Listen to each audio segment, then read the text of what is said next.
En raison de l'actualité, nous voyons de plus en plus de références à la notion de guerre totale qui est due à Clausewitz. Cependant, il est facile d'imaginer que les journalistes qui l'utilisent ne connaissent pas véritablement la définition qui a été forgée par cet auteur.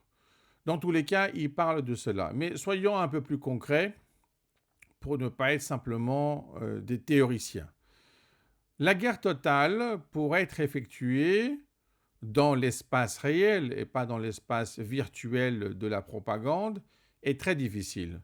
Car pour la mettre en place, il faut imaginer qu'il y a certainement une stratégie dominante pour arriver jusqu'à ce résultat. En réalité, cela n'est pas possible pour le Hezbollah. D'un autre côté, est-ce que cela pourrait être possible de la part d'Israël? Théoriquement, oui, mais il n'a pas cette volonté, c'est très clair. En plus, il faut bien comprendre que lorsque nous considérons qu'il faut comparer le Hezbollah avec le Hamas, c'est une erreur.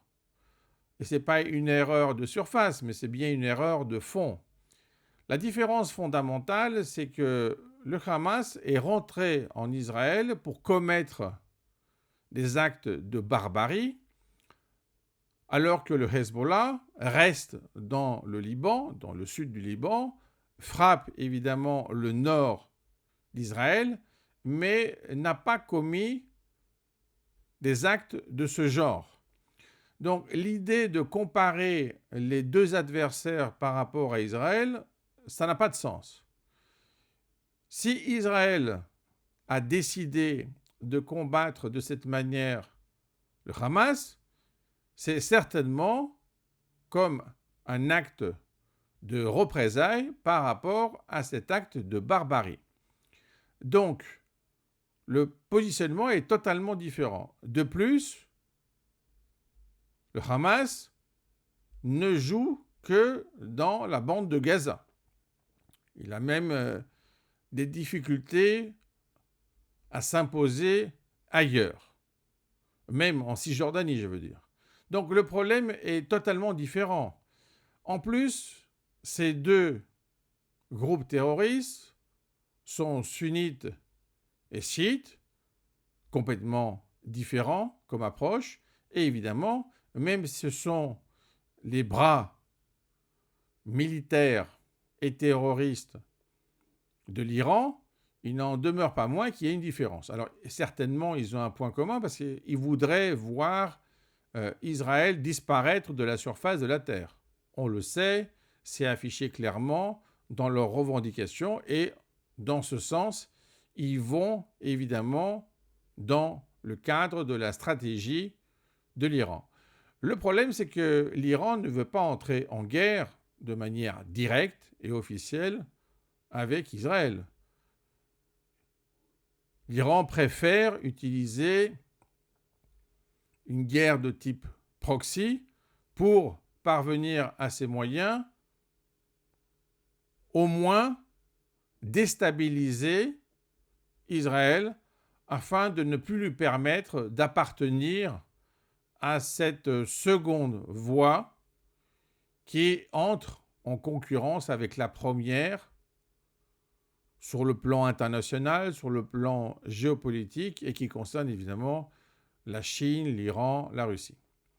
Donc l'idée de cette déstabilisation, c'est aussi pour avoir un gain dans le différend qui oppose l'Iran avec l'Arabie saoudite. Donc ça, c'est clair pour tout le monde.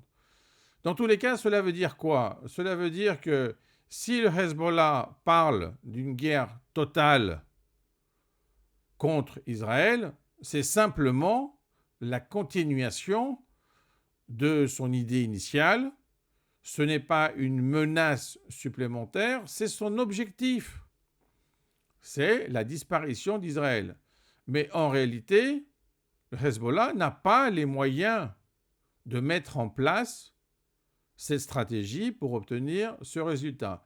Donc, c'est finalement un non-sens que de parler de guerre totale, c'est simplement activer l'appareil de propagande de ce groupe terroriste, comme l'aurait fait le Hamas, mais évidemment le Hamas n'a pas même cette capacité, même dans le cadre virtuel, d'être comparable au Hezbollah.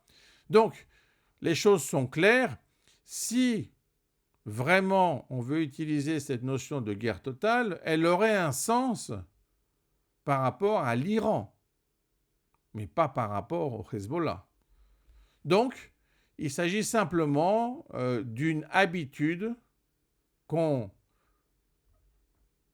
les journalistes, les analystes, qui a une tendance, dans les deux cas, à considérer qu'un objectif peut être une réalité dès à présent. L'objectif peut être tout à fait virtuel et non réel, mais encore plus, simplement imaginaire.